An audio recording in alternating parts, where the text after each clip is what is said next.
Okay, DIRECTV troubleshooting problems. If you have a problem with your DIRECTV system, the best thing to do is grab the remote control and hit the menu button on the remote, and up on the screen you'll see a different menu lists, and what you do is you scroll down to where it says Setup and hit the select button in the middle of the remote.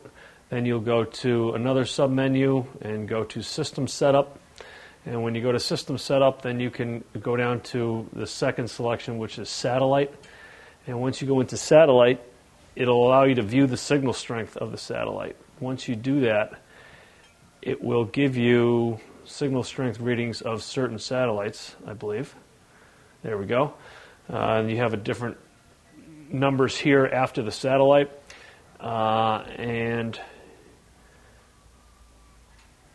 this one, for the satellite 110, I'm getting signal readings here, which are very strong. So that's a good indication that those signals are good. Also here for satellite 119, and we also, on this particular system, we have 99-degree satellite, and that is reading good, and 103 is reading good.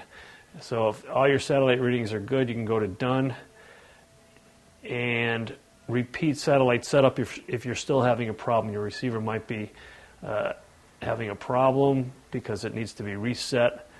Go into the satellite dish setup menu, hit the dash button on the remote, and it'll walk you through certain aspects of the setup system, and then you can go to continue.